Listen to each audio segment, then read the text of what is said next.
YCP మహిళలు గాని, YCP ఎమ్మెల్యేలు గాని, శ్యామల గాని, యాంకర్ శ్యామల ఆవిడే కదా. వీళ్ళు ఇలాంటి వాళ్ళందరూ మాట్లాడే వాళ్ళకి అన్నిటికీ మించి జగన్మోహన్ రెడ్డి భార్య కూడా ఒక మహిళ. వీళ్ళందరికీ నేను ఒక స్ట్రైట్ క్వశ్చన్ వేస్తున్నాను. మా బోనమ్మ అసెంబ్లీ సాక్షిగా మీ వల్లభనేని వంశీ విమర్శించిన రోజు ఏమైపోయింది? ఆ మహిళను గుర్తు రాలేదా మీకు? మీ వాళ్ళని విమర్శిస్తే జగన్మోహన్ రెడ్డి భార్యనో లేకపోతే రోజానో ఇంకొకళ్ళు విమర్శించిన రోజు మాత్రమే మహిళా లోకం గుర్తొస్తుందా? బోనమ్మని అసెంబ్లీ సాక్షిగా ఇష్టారాజ్యంగా మాట్లాడిన రోజు ఏం చేశారు? మీరేమైనా చర్యలు తీసుకున్నారా? లేదే. కానీ మేము తీసుకున్నాం. చంద్రబాబు నాయుడు గారు మహిళల పక్షాన ఎప్పుడు కూడా చిత్తశుద్ధిని కలిగి ఉంటారనడానికి ఉదాహరణ మా కార్యకర్త కిరణ్, చేబ్రోలు కిరణ్ ని మహిళపై అనుచిత వ్యాఖ్యలు చేశారని చెప్పి ఇమ్మీడియట్ గా అరెస్ట్ చేసి రిమాండ్ పెట్టాం. అది మా చంద్రబాబు నాయుడు గారికి మహిళల పట్ల ఉన్నటువంటి గౌరవం. ఇకపోతే యాంకర్ శ్యామల, ఆర్కే రోజా ఇలాంటి ఏమంటారు చిల్లర క్యారెక్టర్స్ ఉన్నటువంటి వాళ్ళ గురించి మాట్లాడుకోవడం వేస్ట్. ఎందుకంటే వీళ్ళొక చిల్లర మొహాలు. వీళ్ళకి ఎప్పుడు వాళ్ళ ప్యాలెస్ నుండి నోట్ వస్తే అప్పుడు వచ్చి మీడియా ముందుకు వచ్చి ఏదో ఒకటి వాగుతారు. అన్నిటికి మించి రోజా గురించి మాట్లాడాలంటే ఒక మహిళగా నాకు సిగ్గేస్తుంది. ఎందుకంటే ఒకానొక సమయంలో వైజాగ్ ఎయిర్పోర్ట్ లో అనుకుంటా పవన్ అన్న ఎయిర్పోర్ట్ కి వెళ్తే ఏమో చేసినటువంటి సంఖ్యలు ఏదో జబర్దస్త్ లో వేషాలు వేస్తున్నాం కదా అని చెప్పి ఒక ఎక్స్ మినిస్టర్ ఆవిడ ఆ టైంలో మినిస్టర్ గా ఉన్నారు. ఒక ఎమ్మెల్యేగా ఉండి మినిస్టర్ గా ఉండి ప్రజాప్రతినిధిగా ప్రజల్లో తిరుగుతూ పవన్ అన్న వాళ్ళ పక్కనున్న మనుషులకి ఎటువంటి జుగుప్సాకరమైనటువంటి సంఖ్యలు ఆవిడ చేసింది అంటే ఏంటి? వాళ్ళని రెచ్చగొట్టడం. ఆ రోజు కూడా ఇప్పుడు కూడా ఆవిడేంటంటే రెచ్చగొట్టి ఏదో విధ్వంసం సృష్టించాలని చెప్పి వీళ్ళు పక్కాగా ప్లాన్ చేశారు.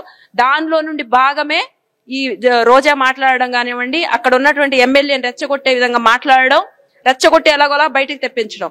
ఇకపోతే జగన్మోహన్ రెడ్డి మహిళల గురించి దాడుల గురించి మాట్లాడతాడు. బీసీ మహిళల పైన కూడా దాడులు చేస్తున్నారు. ఒక జిల్లా పరిషత్ చైర్పర్సన్ ఆమెకు కూడా జిల్లా ప్రథమ పౌరురాలు, ఆమెకు కూడా గౌరవం ఇవ్వకుండా రౌడీ మూకలు వెళ్లి ఆమె పైన దాడి చేశారు. అసలు ఈ కూటమి ప్రభుత్వం వచ్చిన తర్వాత మహిళలకు భద్రత కరువైపోయిందని చెప్పి అయితే మాజీ ముఖ్యమంత్రి జగన్ మాట్లాడుతున్నారు. జిల్లాకి ప్రథమ మహిళ వేమిరెడ్డి ప్రశాంతి గారు నిన్నగాక మొన్న మీ ప్రసన్న కుమార్ రెడ్డి ఏం మాట్లాడారు? నువ్వే విధమైన చర్యలు తీసుకున్నావు? నువ్వేనా పార్టీలోని సస్పెండ్ చేసావా? చేయలేదే. అలాంటి వాళ్ళకి ఇంకా వత్తాసు పలుకుతూ కొమ్ము కాస్తూ ఇంకా మీరు మాట్లాడి మీకు నెక్స్ట్ పదవులు ఉంటే లేదంటే జోనల్ ఇన్ఛార్జీలుగా వేస్తాము అని చెప్పి ఈయన రెచ్చగొట్టి వాళ్ళని పంపించి బయటికి జనాల్లో పంపించి బీసీ మహిళ ఎదుగుతుంటే చూడలేదని మహిళల గురించి మాట్లాడతావు. నువ్వు ఒక్కసారి ఎక్స్ సీఎం గా చేసిన వ్యక్తిగా నువ్వు ఒక వేమిరెడ్డి ప్రశాంత్ రెడ్డి గారిని మాట్లాడినప్పుడు నువ్వు ఖండించి ఉంటే మా సైడ్ నుండి కూడా మేము కూడా ఏదో ఖండించి ఉన్నాం. మీరు అన్నారు కదా ఆ రోజు మా పార్టీ ఆఫీస్ మీద, మాకు దేవాలయం లాంటి పార్టీ ఆఫీస్ మీద దాడి జరిగితే మా కార్యకర్తలకు బీపీ వచ్చింది, బీపీలు రావా అన్నారు కదా. ఏమో ఇప్పుడు వాళ్ళకు కూడా బీపీ వస్తుందేమో కావచ్చు, కానీ మేము అలాగ తప్పించుకోం. ఎందుకంటే మా పార్టీ సిద్ధాంతాలు గల పార్టీ కాబట్టి. మా చంద్రబాబు నాయుడు గారు అలాగనరు నీలాగా బీపీలు వస్తాయి లేదంటే రఫా నరుకుతా అంటే తప్పేంటి? ఇలాంటి దిక్కుమాల డైలాగులు, చిల్లర డైలాగులు, చిల్లర మాటలు చేయరు. ప్రజలు మనకు అధికారం ఇచ్చారు అంటే ప్రజలకు సంక్షేమము, సుభిక్షమైనటువంటి పరిపాలన, రాష్ట్రాన్ని ఏ విధంగా ముందుకు తీసుకెళ్లాలి అనే దాని మీదే చంద్రబాబు నాయుడు గారు దృష్టి పెడతారు. ఇకపోతే బీసీల గురించి ఈయన మాట్లాడారండి. గతంలో అమర్నాథ్ గౌడ్ 12 సంవత్సరాల బాలుడు వాళ్ళ అక్కని టార్చర్ చేస్తున్నారని చెప్పి నిలదీసినందుకు ఆ అబ్బాయిని తగలబెట్టేశారు మీ నాయకులు. ఆ రోజు ఏమైంది బీసీల మీద ప్రేమ? అయ్యన్న పాత్ర గారు ఇంటి మీదకెళ్లి వాళ్ళ ఇంట్లో వాళ్ళ పెద్ద కొడుకు మాలేసుకుని ఉంటే స్వామి మాలలో ఉన్న వ్యక్తిని కూడా చూడకుండా, ఆడవాళ్ళు ఉన్నారని కూడా చూడకుండా ఇష్టారాజ్యంగా పోలీసులు గోడలు దూకి దొంగలను పట్టుకెళ్ళినట్లు లాక్కుంటూ ఈడ్చుకుంటూ తీసుకెళ్లి స్టేషన్లలో పెట్టిన వైనం. ఆ రోజు ఏమైపోయింది? మీకు బీసీల మీద ప్రేమ?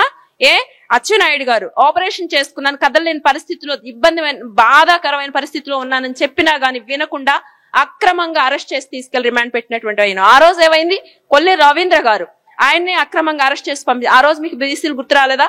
బుద్దా వెంకన్న గారు పరామర్శకని చెప్పి వెళ్తుంటే వీళ్ల కార్యకర్త తురక కిషోర్ అక్కడ కారు మీదకి ఎగబడి పెద్ద పెద్ద రాడ్లు, ఇనుప రాడ్లు తీసుకొచ్చి కారుని ఇష్టారాజ్యంగా పగలగొట్టి అదే మనుషులకు ప్రాణాపాయ స్థితి. ఆ రోజు జస్ట్ బయటపడ్డారు. ఆ రోజు ఏమైపోయింది? మీకు బీసీల మీద ఉన్నటువంటి కపట ప్రేమ ఈ రోజే గుర్తొస్తున్నారా మీకు బీసీలు? ఈ రోజే గుర్తొస్తున్నారా మీకు మహిళల యొక్క గౌరవం ఈ రోజు గుర్తొస్తుందా?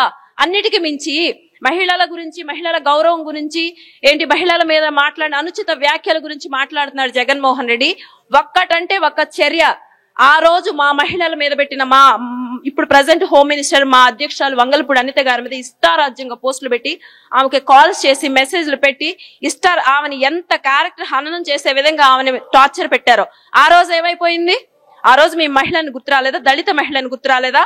అన్నిటికీ మించి అమరావతి ప్రాంత మహిళలు ఇష్టారాజ్యంగా చీరలు పట్టుకొని లాగి ఈడ్చి లారీలలో పడేసి రక్కి గాజులు అమ్మవారికి మొక్కుకోవడానికి వెళ్తున్నా కూడా గాజులు పగిలిపోయేలాగా, మెళ్ళో మంగళసూత్రాలు తెగిపోయేలాగా, పొట్ట మీద గర్భవతిని కడుపు మీద బూటుకాలతో తన్నించావే, ఆ రోజు ఏమైపోయింది మీ మహిళల మీద గౌరవం? ఈ రోజే గుర్తొచ్చిందా మీకు గౌరవం? అయినా కూడా ఎక్కడా కూడా చంద్రబాబు నాయుడు గారు ఇవి ఎంకరేజ్ చేయరు. అన్నిటికి మించి మా హోమ్ మినిస్టర్ గారు కూడాను ఖచ్చితంగా ఒకవేళ ఎవరైనా తప్పు చేస్తుంటే కఠినమైన చర్యలు చట్ట ప్రకారంగానే తీసుకుంటున్నారు. మీలాగా బయట అధికారంలో లేం కదా, 11 సీట్లు ఇచ్చారు కదా, రేపటి రోజు నేను కూడా జైలుకి వెళ్లాల్సి వస్తే పరిస్థితి ఏంటి? కాబట్టి రాష్ట్రంలో విధ్వంసాన్ని సృష్టించి రౌడీ ముక్కలు రెచ్చగొట్టి ఒక భయానక వాతావరణం సృష్టిస్తే గాని రేపటి రోజున నన్ను జైల్లో పెడితే వీళ్ళందరూ రోడ్లు ఎక్కరు అనే కాన్సెప్ట్ తో ఎవరు పనిచేయట్లేదు. జగన్మోహన్ రెడ్డి యొక్క ప్రస్తుత కాన్సెప్ట్ ఇది. ఎందుకంటే రేపో మాపో ఈయన అరెస్ట్ అవుతాడేమోననే భయం ఈయనకు పట్టుకొని బయట ఉన్నటువంటి ఈయన పెంచి పోషిస్తున్నటువంటి రౌడీ మోకలను, బ్లేడ్ బ్యాచ్, గాంజాయి బ్యాచ్ వీళ్ళందరినీ కూడా రెచ్చగొట్టి రాష్ట్రంలో విధ్వంసాన్ని సృష్టించడానికి పూనుకున్నాడు. జగన్మోహన్ రెడ్డి మాట్లాడుతూ గట్టిగా కళ్ళు మూసుకుంటే 3 ఏళ్ళు ఉంది, 3 ఏళ్ళ తర్వాత చంద్రబాబు నాయుడు ఎగిరిపోతాడని చెప్పి అయితే ఆయన మాట్లాడని ఏ విధంగా చూస్తారంటారు? 3 ఏళ్లుంటే చంద్రబాబు నాయుడు గారు ఎగిరిపోతారా? ఆయన ఓకే, ఆయన వయసు 70 సంవత్సరాలే.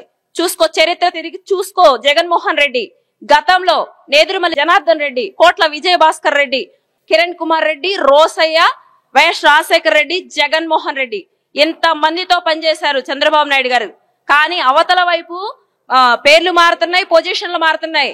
కానీ యువతల వైపు వన్ అండ్ ఓన్లీ సింహం, లెజెండ్ చంద్రబాబు నాయుడు గారు మాత్రమే ఉన్నారు. ఇప్పటికీ అధికారంలోనే ఉన్నారు. ఇక్కడ వయసు కాదు ఇంపార్టెంట్, నువ్వు చేసే పని, నీ పనితనం, విధానం. నీకు అది లేదు కాబట్టే ఒక పక్క నుండి ఆయన వయసును కూడా క్వశ్చన్ చేసే పరిస్థితికి వచ్చావు. తండ్రి వయసు ఉన్నటువంటి వ్యక్తిని ఇప్పటికి ఎన్నిసార్లు నువ్వు ఇలాంటి మాటలు మాట్లాడావు? ఇంకొక వైపు నీకు జరిగిన పరిస్థితి ఏంటి?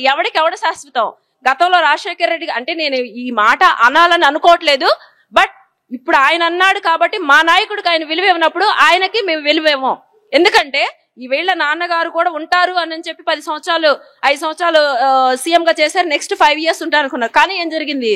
కర్మ ఎక్కడికి పోతుంది? వెంటాడుతూ ఉంటది. జగన్మోహన్ రెడ్డి కర్మ అనేది, మనం చేసే ప్రతి పనికి వెనకాల కర్మ అనేది వస్తది, గుర్తుంచుకో.